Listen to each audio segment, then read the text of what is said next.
The air was crisp that evening when Daniel Reed stepped off the train and into the town he had once called home. The station hadn't changed much in the 10 years since he had last walked its cracked concrete platform.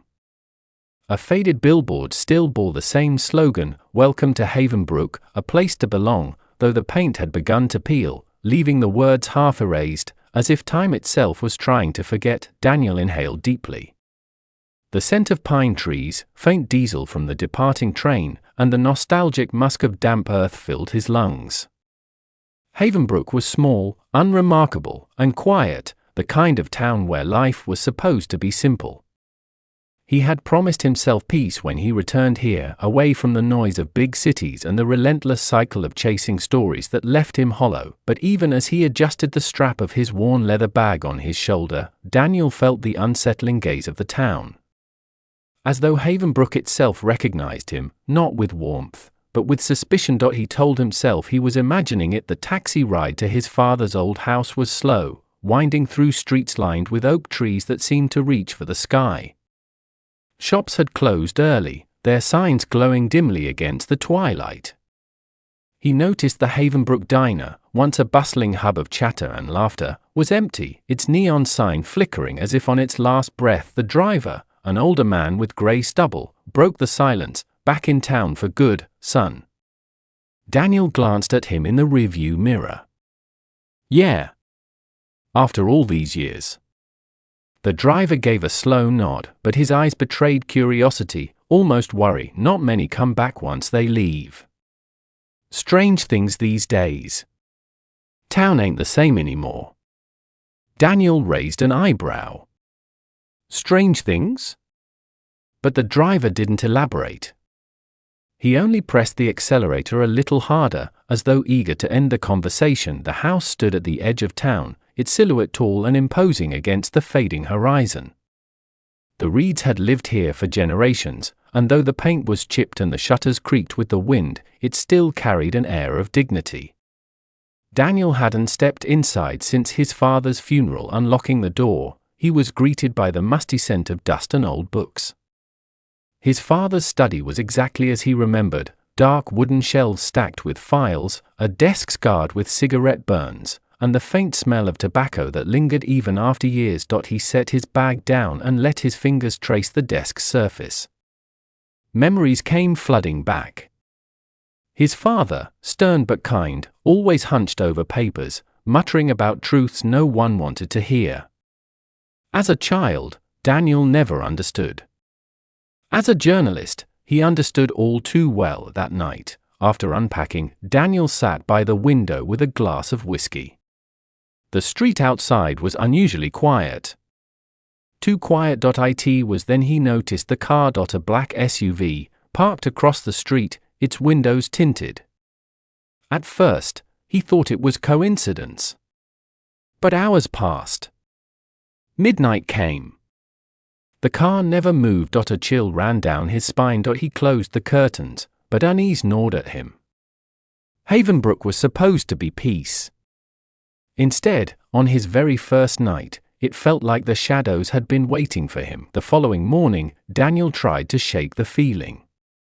He went into town, greeted familiar faces, and forced smiles. But beneath their politeness, there was hesitation. Whispers followed him in the grocery store. Old acquaintances asked about his work as a journalist, then quickly changed the subject. It was as though the whole town carried a secret, and they feared he was here to uncover it. That evening, while sorting through boxes in his father's study, Daniel discovered a locked drawer in the old desk. After searching the house, he found the key taped beneath a loose floorboard, a trick his father often used. Inside the drawer were documents, yellowed with age, but still intact. Each one stamped with bold black ink, Project Obsidian. Daniel's pulse quickened. The first pages were filled with jargon, coded names, and references to experiments. But one file stopped him cold. On its cover was his father's handwriting. The truth must be told. Night fell once again, and with it came the unease. Daniel sat surrounded by the files, reading, piecing together fragments of a puzzle that made less and less sense yet felt terrifyingly real. That was when he heard it, footsteps outside his window slow. Deliberate. He froze, listening as the steps circled the house. He reached for his phone, ready to call someone, but then, silence gathering courage, he pulled back the curtain. The street was empty, but his heart sank as his eyes fell on his car parked outside. Stuck beneath the wiper was a half-burned envelope. He rushed down, snatched it, and tore it open. Inside was a single sheet of paper. Burned edges, words barely legible. But the name was clear. Daniel Reed. Daniel sat at his father's desk long after midnight, the burned envelope lying beside the open files. His fingers trembled as he flipped through each page, scanning words that seemed stitched together from nightmares, subjects, containment, memory suppression. The deeper he read, the stronger the realization grew: his father hadn't just been a government employee. He had been chasing something dark, something far bigger than Daniel had ever imagined. A sudden knock at the door jolted him. Sharp. Urgent. Daniel froze. No one visited this late. He considered ignoring it, but the knock came again, 3 short raps followed by silence. He slipped a small kitchen knife into his hand and approached the door cautiously. When he opened it, a woman stood on the porch, her figure illuminated by the weak glow of the streetlight. She wore a long coat, her dark hair tied back, eyes darting around nervously as if she had been followed. "Daniel Reed," she whispered. Daniel tightened his grip on the knife. "Who's asking?" "My name is Elena Cruz," she said quickly. "I knew your father. I worked with him." The words landed like a thunderclap. Daniel studied her face, tired, pale, with shadows under her eyes that told of sleepless nights. She didn't look like a threat, but her presence only deepened his unease. "My father's been dead for years," Daniel said flatly.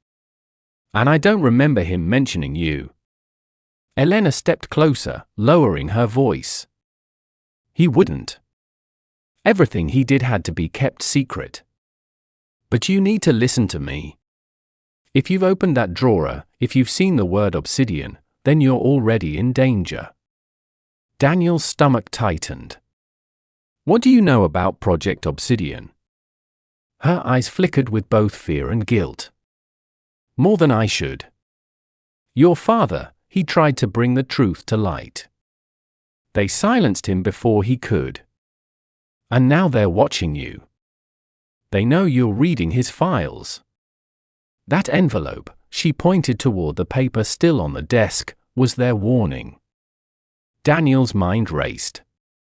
He wanted to demand answers, to press her for every secret she carried, but something in her trembling voice told him she was risking everything just by standing here. "Why are you telling me this?" Daniel asked cautiously. "Because I owe your father my life," Elena said, her voice breaking. "And because you deserve to know what he died for." They sat in the study, the files spread across the desk like pieces of forbidden scripture. Elena explained in hurried whispers, her eyes constantly flicking toward the curtained windows. "Project Obsidian started as a defense program decades ago. At least, that's what they called it. But it wasn't about defense. It was about control. Psychological manipulation, human experimentation. They wanted to create individuals who could be erased, rewritten, repurposed.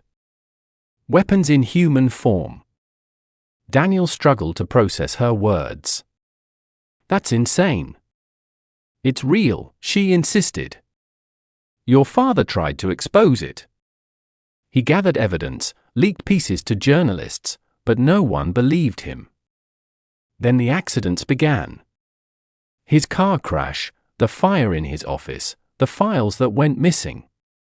He told me once, if they can't silence the truth, they'll silence the man who speaks it."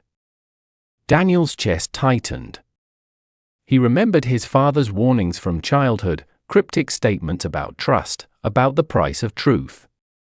At the time, Daniel thought they were metaphors. Now, they felt like a prophecy. Suddenly, headlights swept across the front of the house. Both Daniel and Elena froze. The low hum of an engine idled outside. "They found me," Elena whispered, panic rising in her voice. Daniel killed the lights, motioning for silence. Through the slats of the blinds, he saw a black SUV parked just beyond the mailbox, the same one from the night before. The driver didn't step out. He didn't need to. His presence was a message. Elena's breathing quickened. We can't stay here. If they think you're involved, they won't stop until you're destroyed, just like your father. Daniel grabbed the nearest file, stuffing it into his bag. His heart pounded. He had spent years chasing dangerous stories in distant cities, but this was personal. The shadows weren't just at his doorstep, they were inside his bloodline. Where do we go? Daniel asked. There's a safe place, Elena replied. But you need to trust me. Trust. The word hung heavy. Trust had gotten his father killed. Trust was what the shadows fed on. And now, Daniel had to decide if this stranger, who claimed loyalty to a dead man, was his only chance of survival. The night swallowed them as they left through the back door. Daniel's boots crunched against the gravel path behind the house, his breath misting in the cold air. The SUV remained at the curb, its headlights dark, the unseen eyes inside waiting, watching. They moved quickly across empty lots and through overgrown fields, avoiding the main roads. Daniel kept glancing over his shoulder, half expecting footsteps, half expecting a bullet. Elena led him toward the outskirts of Havenbrook, where an old factory loomed like a forgotten giant. Rusted towers, shattered windows, walls choked with ivy. It had been abandoned for years, or so Daniel thought. This way, she urged, pulling open a heavy steel door that groaned with protest. Inside, the air was damp and metallic. Their footsteps echoed against concrete floors. Elena led him through a maze of corridors until they reached a small room lit only by a single hanging bulb. A folding table, 2 chairs, and a stack of dusty crates filled the space. This was one of your father's safe houses, Elena explained. He used it whenever he thought they were closing in. They never found it. Daniel dropped his bag onto the table, pulling out the file he had taken. He looked at Elena with narrowed eyes. If you worked with my father, then tell me something only he would have known. Elena hesitated, then said softly, he used to carry a silver watch. The back of it was engraved with your initials, Dr. He said it was to remind him of why he couldn't give up. Daniel's throat tightened. She was telling the truth. They pored over the files late into the night.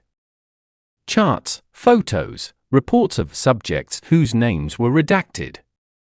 Most were marked as terminated. A few were listed as active. Daniel's mind struggled to grasp the scope of what he was reading. These people, he muttered, flipping through pages, they were experimenting on them, changing who they were. Wiping memories. Implanting false ones. Elena nodded grimly. Project Obsidian didn't just break laws, it broke people. And your father discovered that Havenbrook wasn't just any town. It was one of their test grounds. Daniel's blood ran cold. You're saying they used people here? Her silence was the only confirmation he needed. The clock struck 3 in the morning when they finally stopped. Daniel rubbed his tired eyes, but sleep was impossible. The weight of the truth pressed too heavily on him. As Elena dozed lightly in the chair, Daniel stepped outside the factory to clear his head. The night was silent except for the distant hum of the highway. For a moment, he almost convinced himself that things might be okay. Then he saw it spray painted in red across the side of the factory wall, fresh enough that the paint still dripped. Truth has a price. Daniel's chest constricted. The message was for him. They already knew where he was. The spray-painted warning glistened in the moonlight, the crimson letters a silent scream against the factory wall. Truth has a price. Daniel traced the words with his eyes, heart hammering in his chest. Whoever had written it had been here only moments before. Which meant they were still close. A rustle in the shadows made him spin, pulse spiking. He could almost feel unseen eyes boring into his back. He scanned the tree line, the cracked asphalt, the broken windows above. Nothing. Yet everything inside him screamed that he was not alone. Slowly, Daniel stepped back toward the factory door. But before he could reach it, a low growl of an engine rumbled across the night. Headlights cut through the darkness, sweeping across the field. Another black SUV. Daniel darted inside, slamming the door shut behind him.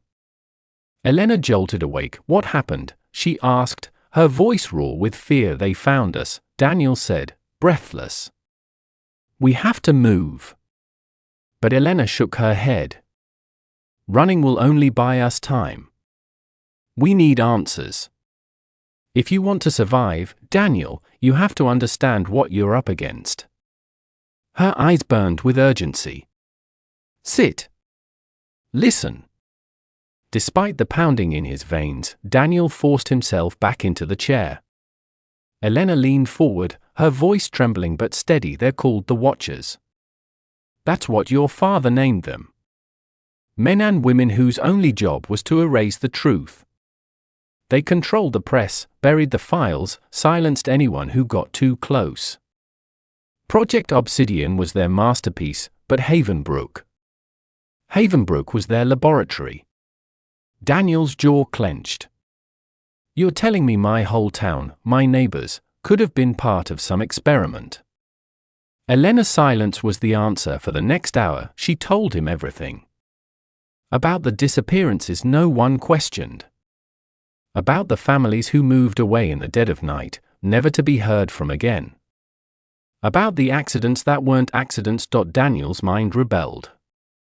He wanted to call her paranoid, delusional. But the files on the desk, the SUV outside, the message on the wall, all of it told him this was real. Finally, Elena said, "Your father believed the only way to end it was to bring the truth into the light. He failed.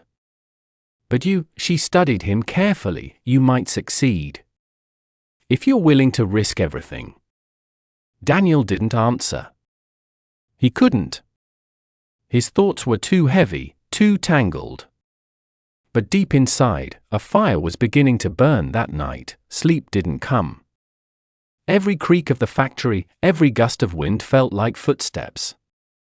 Daniel sat with his father's file in his lap, staring at the words scrawled in shaky handwriting. The truth must be told, and for the first time, Daniel felt it. The pull of destiny. His father's fight had become his own. By morning, the SUV was gone. But Daniel knew better than to think they were safe. The Watchers didn't give up. Elena suggested they lay low, but Daniel insisted on going into town. He needed supplies, cash, and answers. Reluctantly, she agreed. They drove in Daniel's old car, keeping to back roads. The town looked normal, children playing, shopkeepers sweeping sidewalks, the smell of fresh bread wafting from the bakery. But beneath it all was tension. Conversation stopped when Daniel walked by. Smiles looked forced. At the hardware store, he ran into Michael, his childhood friend. The sight of him was a rush of comfort.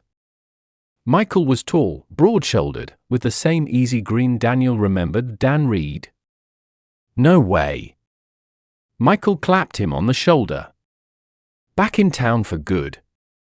"Something like that," Daniel said cautiously. They caught up quickly. Old memories, teenage mischief, the usual nostalgia. Michael seemed genuine, happy to see him. When Daniel introduced Elena as a colleague, Michael barely blinked. "Listen, Dan," Michael said, lowering his voice, "if you need anything, anything at all, you come to me. I got your back." It felt like an anchor in the storm. For a moment, Daniel allowed himself to believe he wasn't alone. That evening, back at the safe house, Daniel told Elena about Michael. She frowned. "Don't trust easily," she warned. "The Watchers plant people close. That's how they work." Daniel bristled. "Not Michael. I've known him my whole life." But Elena only gave him a sad, knowing look. 2 nights later, Daniel's faith was shattered. They had just finished organizing files when Daniel noticed something odd. A folder, one he had hidden in his bag, was missing. He tore the room apart, frantic, but it was gone. "Elena," he said, voice tight, "did you move the file on subject 9? She shook her head. Before he could respond, his phone buzzed. A blocked number. Against his better judgment, he answered. A distorted voice spoke. "You shouldn't trust old friends. He works for us now." The line went dead. Daniel's stomach dropped. Michael's, the realization hit like a blade. His closest ally, the man he trusted most, had betrayed him. The missing file, the casual questions, the offer of help, it was all a setup. Elena placed a hand on his arm. "I told you. The Watchers use trust as a weapon. And now, they know everything we've uncovered." Daniel's hands trembled with rage. "Then we take the fight to them." That night, while Havenbrook slept under a blanket of fog, Daniel made a vow. No more running. No more hiding. The Watchers had taken his father. They had corrupted his town. They had stolen his friend. Now, it was his turn. The truth must be told.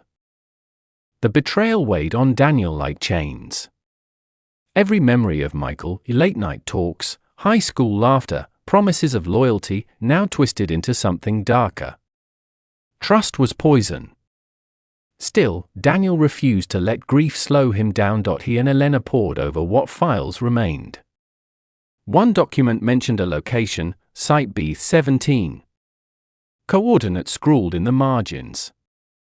At first glance, it looked like nothing but farmland outside Havenbrook. But Elena's expression told a different story. "I've been there," she whispered. "Underground, beneath the cornfields. That's where Project Obsidian operates now."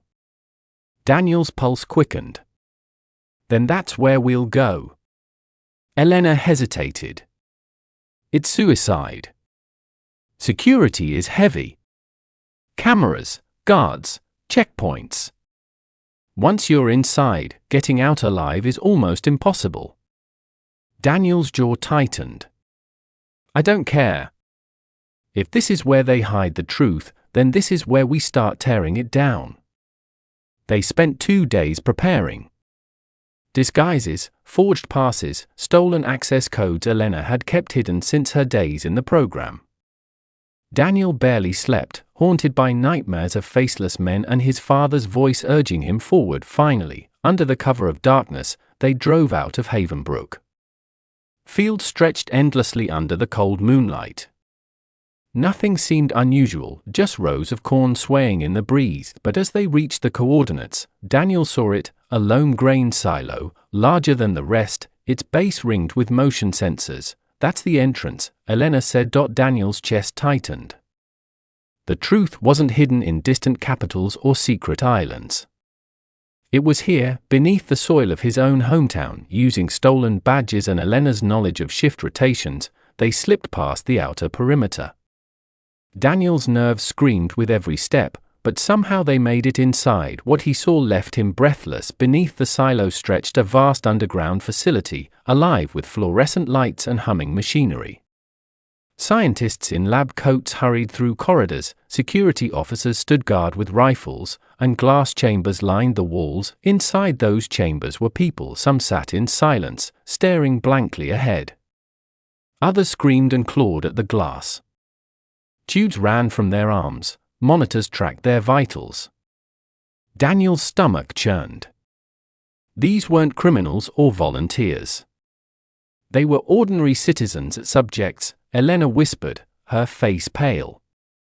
They erase their identities, overwrite them with new ones. Soldiers. Operatives. Spies who don't even know who they truly are. Daniel fought the urge to smash the glass and free them. But Elena's grip on his arm was firm. Not now. We need evidence. If we're caught without it, their suffering will have been for nothing.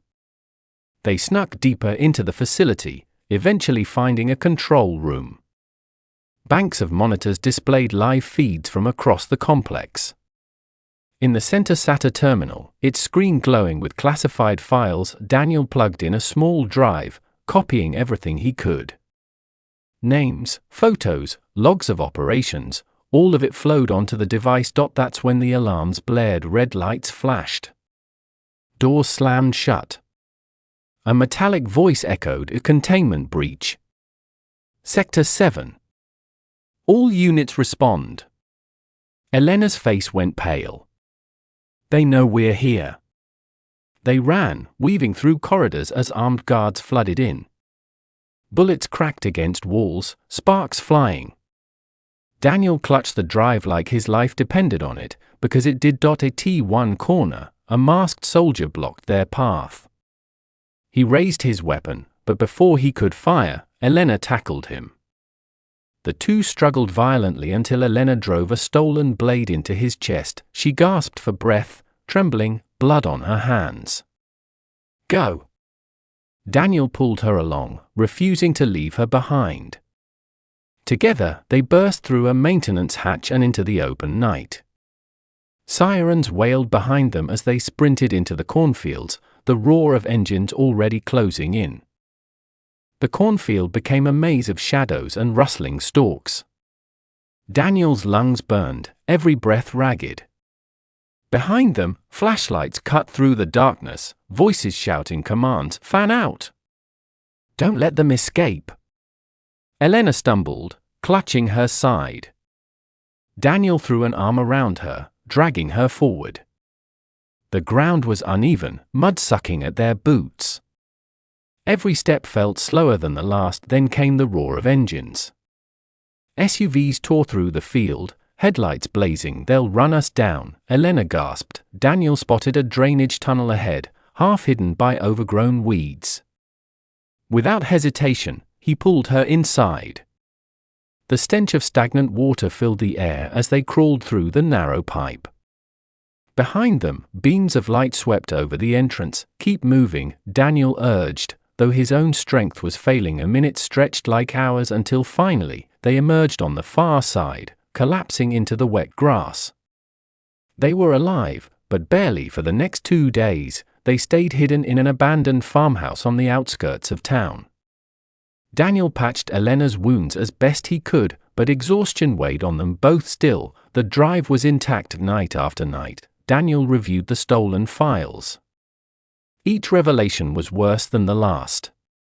Project Obsidian wasn't confined to Havenbrook. It was nationwide. Dozens of facilities, thousands of subjects. Politicians, journalists, even soldiers, all puppets, rewritten by the program. "They've infiltrated everything," Daniel whispered, horrified. "Government, media, law enforcement. No one can be trusted." Elena's voice was weak but resolute. "Then we expose them. We release it all." Daniel nodded, but doubt gnawed at him. If Obsidian truly controlled so much, could the truth even survive? Or would it be buried like his father's warnings, dismissed as paranoia, erased from memory? On the third night, as rain hammered against the farmhouse roof, Daniel made a decision. He packed the drive into a waterproof case and set up his laptop. "We send it to everyone," he said firmly. "Journalists, whistleblowers, independent outlets. Even if they erase one copy, another will survive." Elena gave a faint smile. "Your father would be proud." But before they could act, the farmhouse lights flickered. The hum of electricity died. Daniel's stomach dropped. "They found us." Outside, the growl of engines echoed once more. The farmhouse shook as engines roared outside. Tires crunched against gravel, doors slammed, and the muffled shouts of men pierced the storm. Daniel peeked through the cracked window. 3 SUVs, black as midnight, their headlights cutting through sheets of rain. "They're here," Daniel muttered. Elena pushed herself up, wincing from her wound. "We can't fight them. Not head on." Daniel scanned the room. The farmhouse was old, filled with rotting furniture, broken beams, and dust. It wasn't a fortress, it was a trap waiting to collapse. "Back door," Daniel whispered. They slipped out into the storm, the rain masking their footsteps. The night was chaos, mud sucking at their boots, thunder rolling overhead. They ran through the fields, hearts pounding, until they reached an old barn that leaned precariously against the wind. Inside, the smell of hay and rust greeted them. Daniel slammed the door shut, his chest heaving. "They'll sweep the area," Elena said, her voice shaky. "We can't stay here long." Daniel nodded, pulling out the waterproof case. The drive inside was still dry, still intact. The truth was in his hands, but how much longer could he hold it? Hours passed.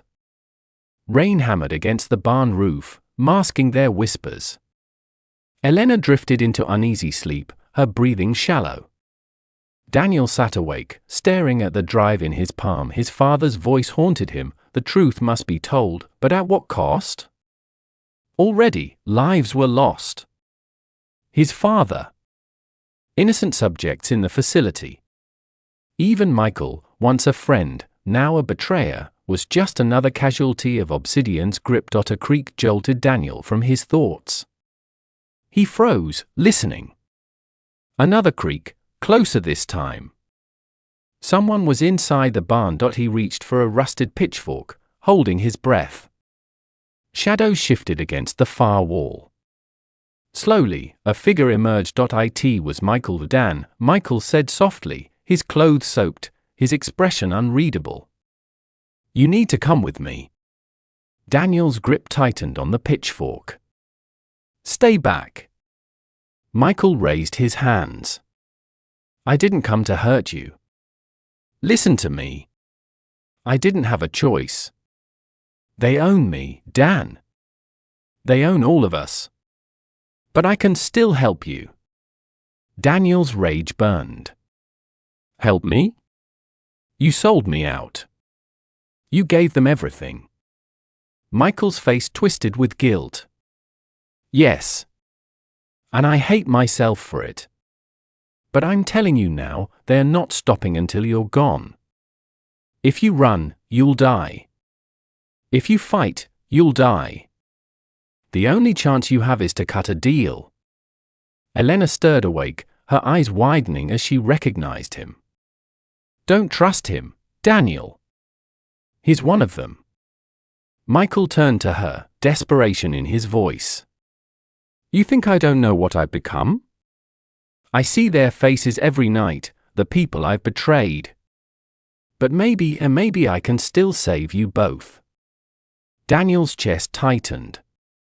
Was this genuine remorse, or another trap? The storm outside masked the silence that followed. Finally, Daniel lowered the pitchfork slightly. "If you want to help," he said slowly, "then get us out of Havenbrook." Michael nodded. "I can. But once we leave, there's no coming back." By dawn, the storm had passed. The world outside glistened with rain, fresh and deceivingly peaceful. Michael drove them out of town in an old pickup, avoiding highways, sticking to dirt roads and forest trails. For hours, none of them spoke. The silence was thick, filled with questions that Daniel didn't dare ask. Finally, Michael broke it. "You need to know the truth. About your father. About why they killed him." Daniel's stomach twisted. "What are you talking about?" Michael's eyes stayed on the road. "Your father didn't just stumble onto Project Obsidian. He was part of it." The words hit Daniel like ice water. "That's a lie." "It's not," Michael said quietly. "He helped design the program. In the beginning, he believed in it. Thought it would protect the country. But when he realized what they were doing, what they were becoming, he tried to stop it. That's when they turned on him. That's why he died." Daniel's mind reeled. His father, the man who taught him to fight for truth, the man who warned him about lies, had been part of the machine all along. Elena's face was pale. He never told me that. Michael glanced at her. He wouldn't. He carried that guilt to his grave. Silence filled the truck. Daniel stared at the passing trees, his world unraveling. Everything he thought he knew about his father, his mission, his own identity, it was all blurred. Finally, Daniel whispered, "So what does that make me? His son? His replacement?" Michael shook his head. "It makes you dangerous to them. Because you still believe in the truth. And they can't control that." They stopped at a rundown motel on the edge of a neighboring county. The kind of place where no one asked questions, where the walls smelled of mildew and secrets. Inside the room, Daniel opened the drive again, scrolling through the files. One folder caught his eye, active subjects. He clicked it and froze. There, among dozens of photos, was Michael's face, subject ID, number 47. Status, active. Conditioned asset. Daniel's blood ran cold. Slowly, he looked up at his friend. Michael saw the screen. His face crumpled with shame. "I told you. They own me. I don't even know what parts of me are real anymore. But this," he pointed at the drive, "this is real. And you have to use it." Elena's voice was sharp. "He's compromised, Daniel. He could turn on us at any second." Michael's eyes filled with desperation. "Maybe. But if you don't take this chance, you'll never bring them down." Daniel's hand hovered over the laptop, torn between rage and pity, trust and betrayal. His father's words echoed again, "The truth must be told." The motel room was suffocating. Stale air, buzzing fluorescent light, and 3 people bound by secrets too heavy to carry. Daniel stared at the laptop screen, Michael's photo glaring back at him under the label conditioned asset. His hand shook as he slammed the lid shut. "All this time, you were one of them." Michael's voice was raw. "I didn't choose this, Dan. They broke me. They rewired me. Half of what I remember isn't even real. But one thing is, I still remember us. I still remember being your friend. And that's why I'm here." Daniel's chest burned with anger and grief.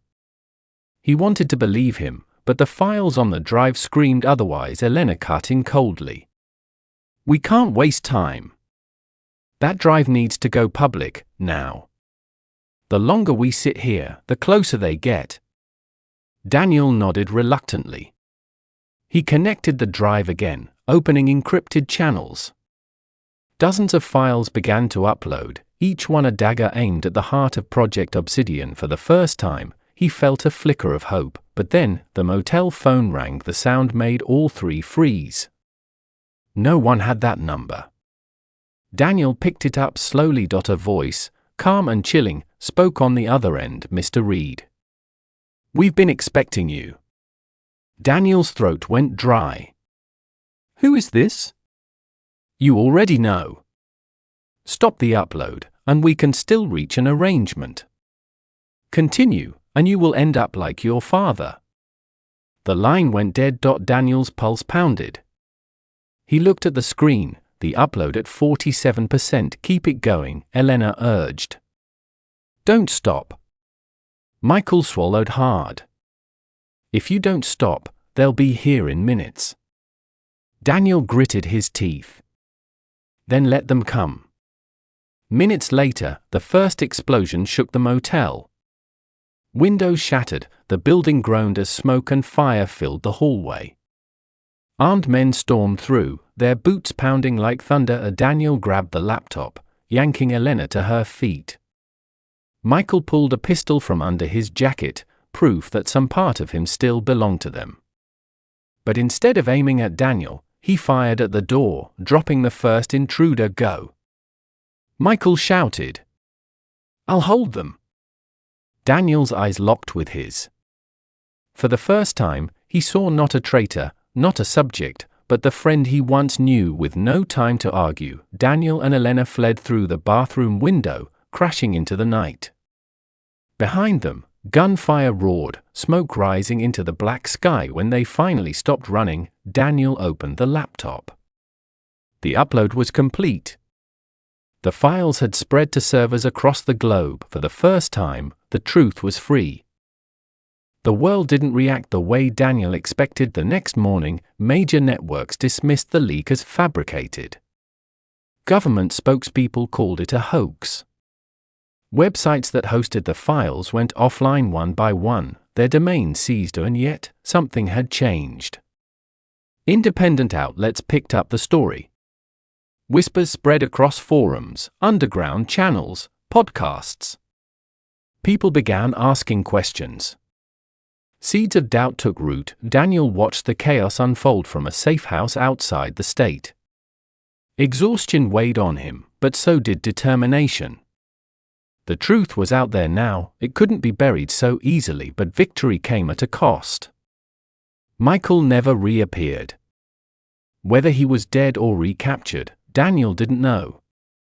Elena remained by his side, but her eyes carried the same haunted look his father once had, the look of someone who had seen too much. One evening, as Daniel sat alone, a package arrived at the safe house. No return address. Inside was a silver watch, his father's. The back was engraved with his initials, Dr. His hands trembled as he held it. Who had sent it? Michael? His father's old allies? Or the watchers themselves, mocking him? Tucked beneath the watch was a note: the truth must be told. But remember, every truth has a twist. Daniel's chest tightened. He realized then that this wasn't the end. Project Obsidian wasn't destroyed. It had only been wounded. And somewhere, in the shadows, the Watchers were already planning their next move. As he slipped the watch onto his wrist, Daniel whispered to himself, this isn't over. Not until the whole world sees them for what they are. The storm had only just begun. The safe house was quiet, too quiet. Daniel sat by the window, the silver watch heavy on his wrist, listening to the hollow tick of its second hand. The world outside looked normal. Children rode bikes on the cracked pavement, an old man watered his lawn, and cars hummed down the highway. But Daniel knew better. The world had shifted. Beneath the surface, tension coiled like a snake waiting to strike. The files were out. Millions had seen them. Some believed. Most didn't. The Watchers hadn't been destroyed, they had adapted. Elena entered the room, a fresh bruise on her cheek from their last narrow escape. She placed a newspaper on the table. Front page, she said bitterly. The headline screamed, "Conspiracy hoax, rogue journalist fabricates story." Daniel scanned the article. His name was smeared across the pages, twisted into lies. He was branded a fraud, a criminal, a dangerous agitator. They're rewriting reality, Daniel muttered. Exactly like they did with the subjects. Elena's eyes were sharp. And if we don't fight back harder, they'll erase us too. That night, Daniel dreamed of his father. He was standing in a field of corn, the same field that hid the facility. His father's face was tired but calm. Truth is a fire, son, the dream figure said. It burns bright, but it consumes everything around it. Are you ready to be burned? Daniel woke in a cold sweat, clutching the watch. The next morning, Elena revealed their next move. There's another facility. Bigger. Not just experiments this time, distribution. They are preparing to unleash conditioned subjects on a national scale. Assassins, infiltrators, politicians. If they succeed, the truth won't matter. They'll own the future. Daniel felt the weight of destiny pressing harder than ever. Where? Elena slid a folder across the table. Chicago. The city was alive with neon lights and restless energy. To the world, Chicago was a hub of culture, music, and ambition. To Daniel and Elena, it was a battlefield disguised as a skyline. They checked into a rundown apartment under fake names, blending into the sea of anonymity. Elena set up equipment, scanning encrypted frequencies, intercepting chatter. Daniel scouted the streets, mapping routes, memorizing exits. By the third day, they had their answer. Beneath an old shipping warehouse on the riverfront, hidden in plain sight, was the largest Obsidian facility yet. Through a cracked skylight, Daniel saw the operation unfold below, rows of black-suited agents, crates being loaded into trucks, and subjects, dozens of them, moving in perfect formation, eyes blank, expressions hollow. "They're not building an army," Elena whispered beside him. "They've already built it." That night, in the safety of their apartment, Daniel couldn't shake the image. Ordinary people stripped of their humanity, transformed into puppets. "This is what my father tried to stop," he said. "This is what killed him." Elena nodded. "Then we finish what he started." But Daniel hesitated. "If we go in there, we might not come out." Elena's gaze was steady. "If we don't, the whole country won't come out." They planned for days, gathering supplies, forging new IDs, and hacking into the warehouse's security grid. But one question haunted Daniel: could they really take on something this big? The night before the infiltration, Daniel stood by the window, looking out at the city lights. He thought about Michael. Was he alive? Was he still a puppet, or had he broken free? And then he thought about the note with the watch. "Every truth has a twist." Was he walking into the biggest twist yet? On the chosen night, they approached the warehouse under cover of darkness. The city's heartbeat pulsed around them, sirens in the distance, the murmur of late-night traffic, the whisper of the river. Daniel adjusted his pack, the drive inside ready to capture more evidence. Elena checked her pistol, her face grim. "This is it," she said. Daniel took a deep breath. "Then let's show them the truth." The warehouse loomed like a sleeping giant against the river, its corrugated steel walls reflecting faint streaks of moonlight. From the rooftop where Daniel and Elena crouched, the city's hum seemed distant, drowned by the steady thrum of generators below. Daniel adjusted the binoculars, scanning the interior through the skylight. Inside, the operation was more massive than he imagined. Rows of trucks lined up, subjects herded in silence, crates stamped with coded insignias. Each crate was sealed tight, but the labels, strings of letters and numbers, told their own story. Shipments. Destinations. A network spreading across the country. "They're deploying them," Daniel whispered. "Not just here. Everywhere." Elena's face was tight. "If these trucks leave, it's over." Daniel lowered the binoculars. "Then we don't let them leave." They descended carefully, slipping into the shadows of the riverfront. Security was tight, patrols circling the building, cameras sweeping the lot. But Elena had mapped their blind spots with precision. Step by step, they reached a service hatch at the rear of the warehouse. Inside, the air reeked of oil and metal.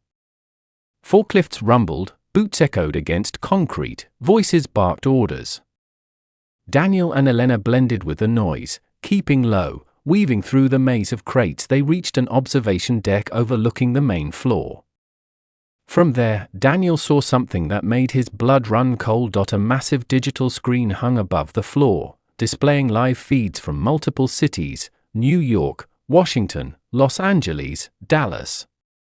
In each, subjects identical to the ones below stood waiting, rows upon rows of hollow-eyed soldiers. "This isn't just an operation," Daniel breathed. "It's a takeover." Suddenly, a voice boomed across the floor. Deep, commanding, with an edge of menace. "Tonight marks the beginning of a new era." Every head below turned toward a man standing on a raised platform. He wore a tailored black suit, his presence radiating authority. His face was unfamiliar, yet chillingly familiar at the same time. Elena stiffened beside Daniel. "That's him." Director Vaughn. Head of Obsidian. Daniel's grip tightened on the railing. The man his father had once written about in half-erased notes. The ghost behind the curtain now stood in the flesh. Vaughn continued, his words echoing for too long. Truth has been a weapon against order. Tonight, truth dies.